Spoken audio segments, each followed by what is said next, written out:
አንዳንዴ ቀይ ካርዶች በእግር ኳስ ጨዋታዎች ላይ የማይረሱ ገጠመኞችን ጥለው ያልፋሉ። ከነዚህም መካከል በዚህ ቪዲዮ የምንመለከታቸው የዓለም ዋንጫን ያሳጡና የምንጊዜዎቹም የሜዳ ጦርነቶች ይገኙበታል። ብቻ ግን ከእናንተ የሚጠበቀው ሰብስክራይብ በማድረግ ይህን ሰፊ ቤተሰብ መቀላቀልና ላይክ በማድረግ የእግር ኳስ ፍቅራችሁን በመግለጽ እስከ ቪዲዮ መጨረሻ አብራችሁ እንድትቆዩ ነው።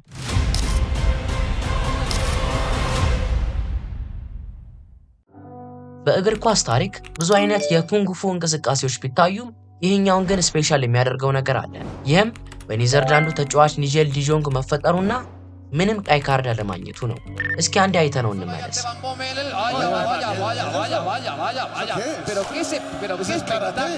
ምንም እንኳ ኳሱ ለመያዝ የተደረገ እንቅስቃሴ አይመስልም። ኮሜንታተሮቹን ራሱ ሰምታችኋል።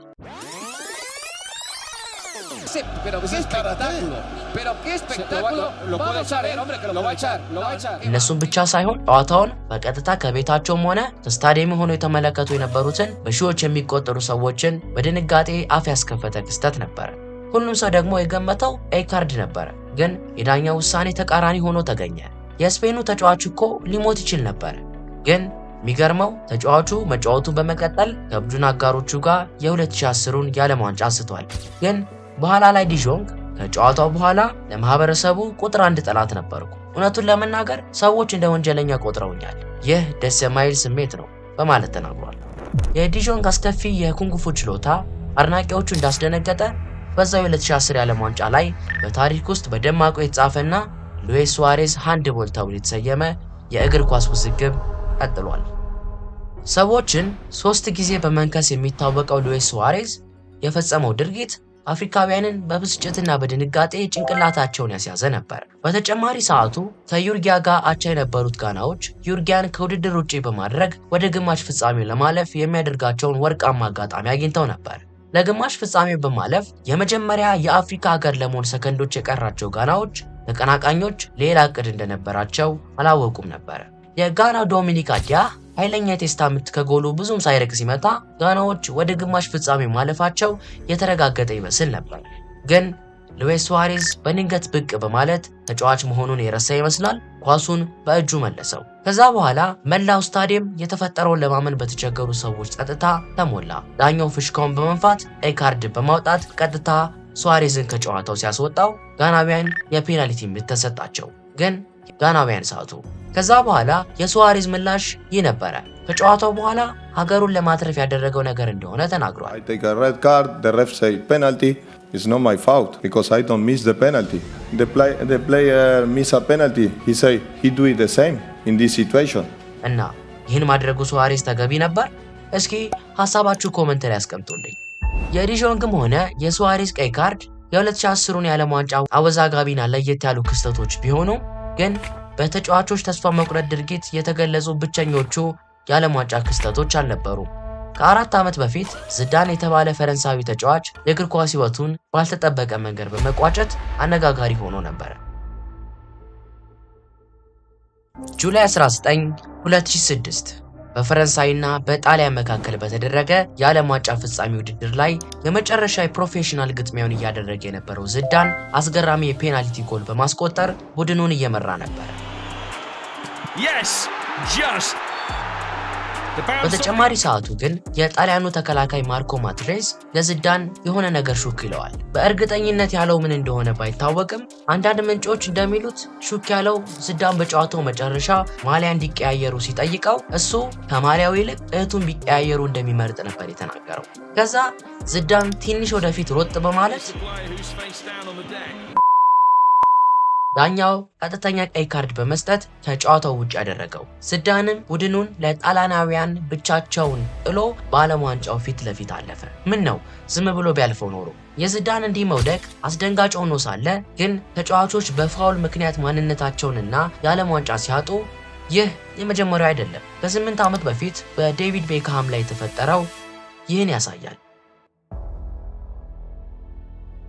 በሰባተኛ ደረጃ የምንመለከተው የመጀመሪያው ቁጥር 7 ባለቤት ቤክሃም በ1998 ከአርጀንቲና ጋር ባደረገው ጨዋታ በአእምሮ ውስጥ የማይረሳ ጠባሳ ጥሎበት ሄዷል። በወቅቱ ቤካም ትልቅ ተስፋ የተሰጠበት ወጣት ተጫዋች ሲሆን ወደ ቤትም ዋንጫውን ተሸክሞ ይመጣል ተብሎ ታስቦ ነበር። ግን ከዚህ ነገር በኋላ ባዶ እጁ እንደሚመለስ ተረጋገጠ።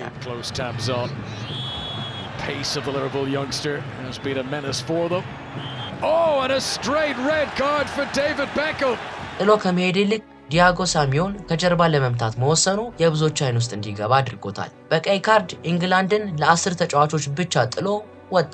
የቤካም ቀይ ካርድ ወደ ቤትም ከተመለሰ በኋላ አልተውም። ለተለያዩ ዘገባዎች የዘለፋና የትችት ኢላማ ነበር። ምንም እንኳን ከዓመታትም በኋላ ነገሩ ተመልሶ እየመጣ የሚያቃዣው ቢሆንም ቤካም ክስተቱ ይበልጥ ጠንካራ እንዳደረገው ይናገራል። እስኪ አሁን በዳኛ ምክንያት የተፈጠረን የቀይ ካርድ ስህተት እንመልከት። አሁንም ከዓለም ዋንጫ አልወጣንም፣ ለዛውም በ2006 የዓለም ዋንጫ ክሮኤሺያ ከአውስትራሊያ ጋር። የጨዋታው ዳኛ ግራሃም ፖልስ የሰራው ስህተት በጣም ድንቅ ነበር። ለተጫዋቹ 3 ጊዜ ነበር ቢጫ ካርድ የሰጠው። ተጫዋቹ ያለምንም ምክንያት ለተጨማሪ 3 ደቂቃ እንዲጫወት አድርጎታል። እናም ይህ ክስተት የክሮኤሺያን ተጫዋች በ3 ቢጫ ካርድ የወጣ የመጀመሪያው ተጫዋች አድርጎታል። እስኪ አሁን የዓለም ዋንጫን ትንሽ ገፋ አድርገን ወደ ፕሪሚየር ሊግ እንሂድ። ይህ ክስተት የዚህ ትውልድ ታላቅ ተጫዋች እንዲፈጠር ምክንያት ነው። ለየት ባለው የአጨዋወት ስልቱና እንቅስቃሴው የሚታወቀው ሮይ ኬን በ2001 በዩናይትድ እና በሲቲ መካከል በተደረገው ጨዋታ በአልፍ ኤንግ ሃላንድ ላይ በሰራው ፋውል ያገኘው ቀይ ካርድ አደገኛ መሆኑና የአልፍ ኤንግ ሃላንድን ጫማ ማሰቀሉ ብቻ አልነበረም የደጋፊዎችን አፍ ያስያዘው ከጀርባው የነበረው ታሪክ ነው።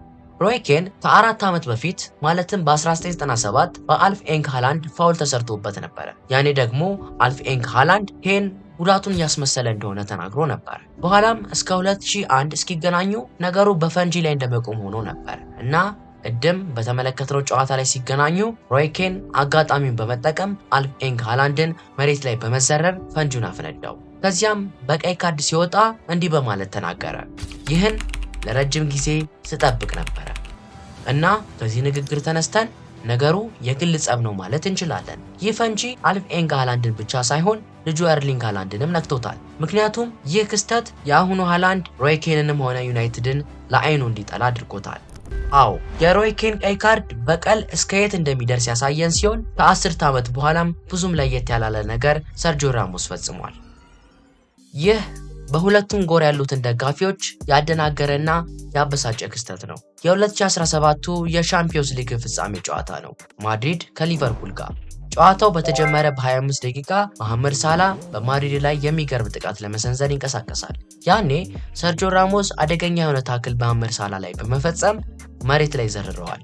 ይህ መውደቅ የሳላን ትከሻ ከቦታው ያናገዋል እና በስቃይና በህመም ሜዳውን ለቆ ይወጣል። ታዲያ ለሰርጂዮ ራሞስ ቅጣቱ ምን ነበረ?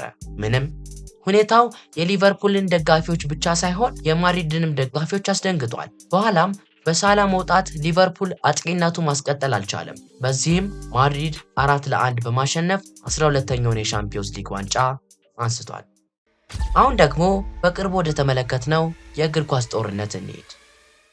የሉሴሉ ጦርነት የትኛውም የእግር ኳስ ጨዋታ የማይተካው የዓለም ዋንጫው ኃያሉ ጦርነት፣ ምናልባትም ሁለተኛው የእግር ኳስ ጦርነት። በዚህ ጨዋታ ላይ ብቻ 19 ካርዶች በቤንች ለነበረው ዊጎርስ ጨምሮ ለአሰልጣኙ የታየ ሲሆን ከዚህ ሁሉ ካርድ ውስጥ ግን አንዱ ብቻ ነበር ቀይ ካርድ። ይህም ቀይ ካርድ ለዳንፍሪ ሲሆን በ2 ቢጫ ካርድ ነበር የወጣው። ምክንያቱ ደግሞ በፔናልቲ ወቅት ጸብ በማንሳት ነው። 19ኙ ካርዶች ራሱ ብዙ የሚናገሩ ታሪክ አለ። ተጨማሪ መረጃ ማግኘት የምትፈልጉ ከሆነ ከዚህ ቪዲዮ በፊት የወጣውን ቪዲዮ እንድትመለከቱ ጋብዛችኋለሁ። የቀጣዩ ቀይ ካርድ ግን ደጋፊዎችን በወገን ከፍሎ ያከራከረ ሲሆን ብዙ ስህተቶች የታዩበት ነው ይባላል።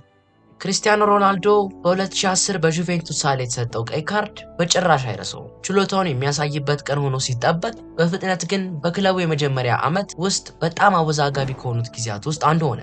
ገና ጨዋታው በተጀመረ በ29 ደቂቃ ውስጥ የቫላንሲያ ተከላካይ ክርስቲያኖ እጁን በሱ አድርጎ መሬት ላይ እንደጣለው ተናገረ። ዳኛውም ለሮናልዶ ቀይ ካርዱን ከማውጣቱ በፊት ከረዳት ዳኛው ጋር ተነጋገረ። ከዚያን ቀይ ካርድ አወጣበት። ሮናልዶ መሬት ላይ በመዘረር ስለ ሁኔታው ያለውን ስሜት አንጸባረቀ። አላመነም ነበረ፣ ማልቀስም ጀመረ። ምክንያቱም ካርዱ ፍትሃዊ አልመሰለውም። ክርስቲያኖ ጭንቅላቱን የነቀነቀ ምላሱን እንደነከሰ ወጣ።